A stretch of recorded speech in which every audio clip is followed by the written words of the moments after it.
Friends, मैं जा रही हूँ मनाली, क्योंकि मनाली में मॉल रोड है और मॉल रोड में मॉल मिलता है। नहीं, मेरे इंटेंशंस पूरे प्योर है। मैं ट्रैवलिंग करना अभी फिर से शुरू कर रही हूँ, क्योंकि मैं घर में बोर हो गई थी। हर बार जब आओ बस ढूंढने अपनी, तब कोई ना कोई इंसिडेंट हुआ रहता है। जैसे आज मेरे साथ हो गया। मैंने कैब बुक की थी जहाँ मेरी बस रुकेगी वहाँ के लिए। अब भाई साहब कैब वाले ने मुझे कहीं पीछे ही छोड़ दिया, सरकारी बस स्टैंड पे। उसके बाद लड़ भी खुद ही रहे हैं कि मैंने आपको पहुँचा दिया है, मैं गलत नहीं हूँ। दंगे करने पर आ गए, तो फिर क्या करूँ मैं? फिर अभी मुझे बस भी पकड़नी है, मैं लड़ू, लठ निकालने में टाइम लगता है ना। तो फिर मैं बस पेमेंट करके निकल ली, क्योंकि मेरे लिए अभी इम्पोर्टेंट है मेरी बस पकड़ना। पकड़ तो नहीं सकती तो बैठ जाएंगे बस में। लेट्स रन फॉर आवर बस। हे भगवान, कितना दे रहा है। इस बार पहली बार ऐसा हुआ है कि हम लोग टाइम से पहुंचने वाले हैं, लाइक 5 मिनट पहले। लेकिन अगर हम जल्दी नहीं चले तो ये 5 मिनट भी खत्म हो जाएगा। 10:15 की बस है और 10-12 हो चुके हैं। इस बार मैं पक्का कह रही हूँ, प्रॉमिस में पहले आई थी, मुझे गलत जगह उतार दिया गया, इसीलिए मुझे इतना लेट हो गया। और अभी भी मिल नहीं रही है बस। पता नहीं कहीं पार्क कर रखा है, मनाली में ही पार्क कर रखा है क्या? बस वालों ने अभी तक कॉल भी नहीं किया है। हाल तो ऐसे बेहाल है ना, बस पे बस लदी पड़ी है। यहाँ पे इंसानों के चलने की जगह नहीं है। ऊपर से ये आवाज, कुछ समझ में नहीं आ रहा है कि बस कहाँ खड़ी होगी अगर ऐसी आवाज लगती रही तो।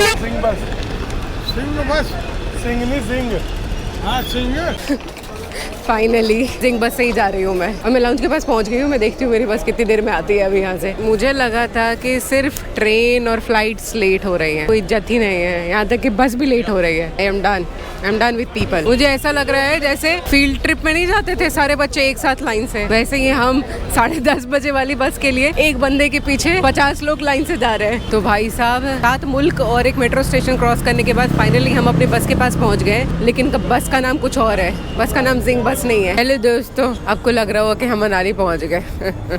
अभी हम दिल्ली से 1.5 घंटे की दूरी पर हैं, 70 माइलस्टोन्स। गाड़ी आधे घंटे के लिए रुकेगी, जिसको भी खाना पीना है, कुछ भी करना है कर ले, हम किसी के लिए नहीं रुकेंगे। बाय। इस बस में मैं जा रही हूँ एक्चुअली सेमी स्लीपर बस है। मनाली जाते वक्त ऐसी ही बसेस मिलती हैं। वॉल्वो सेमी स्लीपर मिलेगी या तो फिर स्कैनिया सेमी स्लीपर मिलेगी। स्कैनिया से ज्यादा बेटर वॉल्वो होती है, इसलिए मैंने वॉल्वो सेलेक्ट किया है। लास्ट टाइम मैं जब मनाली आई थी तब पीक सीजन था और तब मुझे एक सीट का दाम पड़ा था 1500 रुपीज, और वही सीट का दाम अभी मुझे 750-850 रुपए पड़ रहा है। That's amazing. वही डिफरेंस होता है जब आप पीक सीजन में ट्रैवल करते हो और ऑफ सीजन में ट्रैवल करते हो। लेकिन बात ये भी होती है कि ऑफ सीजन क्यों ऑफ होता है? अभी वहाँ पे बहुत बर्फ पड़ी है, बहुत सारे रास्ते क्लोज हैं, बहुत सारे जगहों पे आप नहीं जा सकते हैं, इसीलिए ऑफ सीजन होता है। वो सारे ट्रैवलर्स के लिए बेटर होता है। आपके पास अगर लिमिटेड टाइम है तो आप पीक सीजन में आओ, खूब खर्चे करो भले। तो ट्रैवलिंग करते वक्त मेरे लिए सबसे ज़्यादा ज़रूरी होता है वॉशरूम, और वो भी तब जब मैं बस में ट्रैवल कर रही हूँ। मोस्टली ऐसा होता है कि अगर HRTC की बस में मैं जाऊँ तो वॉशरूम्स की जो अवेलेबिलिटी होती है, जैसे कि साफ सफाई हो गया, दरवाजा बंद हो रहा है नहीं हो रहा है, ये सारी चीज़ें होती हैं। तो इस सब का अनुमान लगाना बहुत मुश्किल होता है। साफ मिल गया तो मतलब स्वर्ग, कह नहीं सकते कि कितनी खुशी होती है। वही वॉल्वो या कोई लग्जरी बस में मैं ट्रैवल कर रही हूँ तो उसमें मुझे वॉशरूम की सफाई पे बहुत ज़्यादा सोचना नहीं पड़ता है। मोस्टली जब बसेज ऐसी रेस्ट स्टॉप पे रुकती हैं तो वहाँ पे वॉशरूम साफ ही मिलते हैं। जैसे कि यहाँ पे मैं रुकी थी तो यहाँ पे टॉयलेट पेपर भी था, हैंड वॉश भी था और वॉशरूम क्लीन भी था। तो ये भी एक रीजन है कि मैंने वॉल्वो चूज किया दिल्ली से मनाली ट्रैवल करने के लिए। और मैं छुप के कोने में बात कर रही हूँ और ये आदमी, hello sir, sir big fan, sir big fan. Good morning friends. ISBT मंडी पहुँच चुके हैं। जिसको चढ़ना है चढ़ जाइए, जिसको उतरना है उतर जाइए। और भाई साहब, नींद आ भी रही है, नींद जा भी रही है, मतलब अनएक्सप्लेनेबल। हो ही नहीं पा रही और सो रही हूँ तो फिर पूरी बॉडी में पेन हो रहा है, पैर में दर्द हो रहा है, पीठ में दर्द हो रहा है, सर में दर्द हो रहा है। ये दूसरा रेस्ट स्टॉप है जहाँ पे चाय पानी वॉशरूम करना है तो हम कर सकते हैं, और अभी तो दिमाग ही खराब हो रखा है। एक चीज कांस्टेंट रहती है बस से ट्रैवल करने में, वो भी पहाड़ों में, ये थोड़ा सा पेट, थोड़ा सा सर घूमता रहता है, उल्टी कभी भी आ सकती है।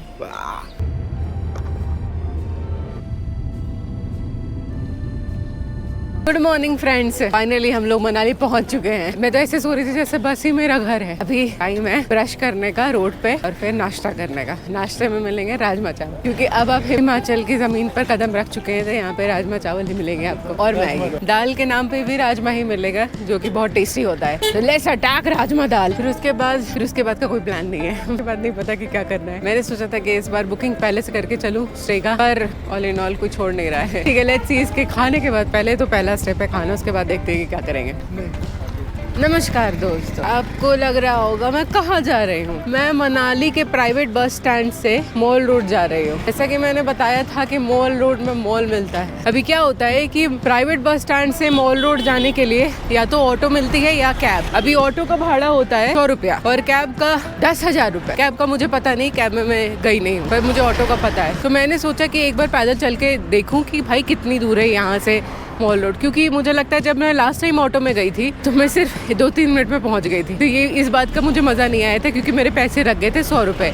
अब क्योंकि ये पहाड़ी इलाका है तो आपके नॉर्मल यहाँ पे ज़्यादा ही रेट रहता है हमेशा, तो उसमें बहुत ज़्यादा नेगोशिएशन नहीं हो पाती और एक्चुअली चलने में मज़ा भी आता है। मेरी नींद खुल जाएगी थोड़ी सी भले। और रही बात मेरे बस के सफ़र की, तो मुझे पूरे टाइम पता ही नहीं चला कि मैं सफ़र कर रही हूँ। मुझे नहीं पता चल रहा था कि वो कब रुक रहे हैं, कब चल रहे हैं। टाइमिंग का कुछ अंदाज़ा नहीं था क्योंकि मैं सो रही थी। आधे टाइम में सोने में बिता दिया मैंने। मेरे लिए सोना बहुत ज़रूरी है क्योंकि मुझे मोशन सिकनेस हो जाता है। मेरा ध्यान नहीं भटका रहेगा, या तो मैं गाने नहीं सुनूंगी या तो सोऊंगी नहीं, तो मैं उल्टियाँ करूँगी। और उसमें खिड़की भी खुलती नहीं है। अगर आपको उल्टी करनी है तो आपके लिए स्पेशल इंतजाम किया जाएगा, तब तक तो हो जाएगा।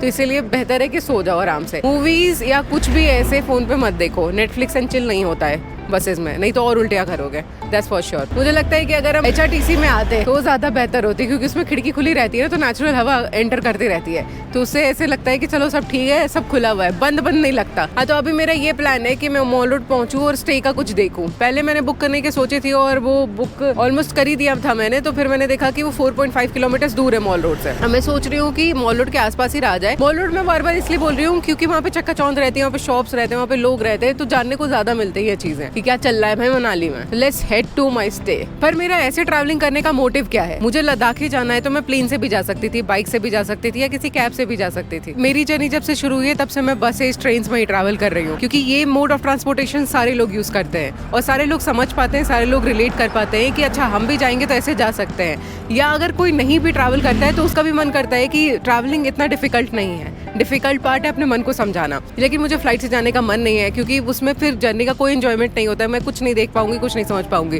क्योंकि मेरा काम सिर्फ डेस्टिनेशन तक पहुंचना नहीं होता है। मेरा काम होता है कि पूरी जो जर्नी चल रही है, लोगों से मिलना है, बातें करना है, कल्चरल डाइवर्सिटी सब कुछ देखते हुए जाना है। और मुझे बाइक चलानी आती नहीं, सेकंड थिंग मुझे कुछ नहीं चलाना आता, बाइक कार साइकिल कुछ भी नहीं आता, तो मैं उसका रिस्क नहीं ले सकती, सॉरी।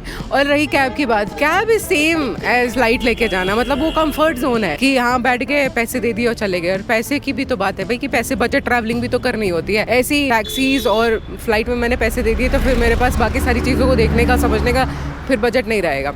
तो इसीलिए बस और train best mode of transportation होता है मेरे लिए। और बाय द वे, जैसे दिल्ली से अगर हिमाचल आना है या कहीं से भी हिमाचल आना है तो बसेज ही बेस्ट ऑप्शन है यहाँ पे आने के लिए, अगर आप मेरी तरह बजट ट्रैवलर हो। क्योंकि most of the travellers Delhi से कोई भी बस जैसे HRTC या लग्जरी बस जैसे वॉल्वो या स्कैनिया करके आते हैं। HRTC का प्राइस सबसे कम होता है लेकिन वो बहुत ज्यादा रुकती है, प्लस उसके जो स्टॉपेजेस होते हैं वो क्लीन नहीं होते हैं। मैंने ये एक्सपीरियंस किया, इसलिए मैंने वो छोड़ दिया, क्योंकि मैं चाहती हूँ कि मैं लंबे टाइम तक ट्रैवल करूँ तो बीच में मुझे कुछ होना, मतलब मेरी तबीयत और मैं पूरा फिजिकली फिट रहूँ मेंटली के साथ साथ। इसलिए मैंने थोड़ा सा वो साइड करके ये सारे बसेस का ऑप्शन चूज किया है। इन बसेस का ये है एटलीस्ट मुझे स्टॉपेजेस में वॉशरूम सही मिल जाता है, खाना थोड़ा प्रॉपर मिल जाता है, तो इसीलिए मैं ऐसी बस चूज करके मनाली आ गई। अब ऐसे बसेस में बहुत ज्यादा पैसे नहीं लगते हैं।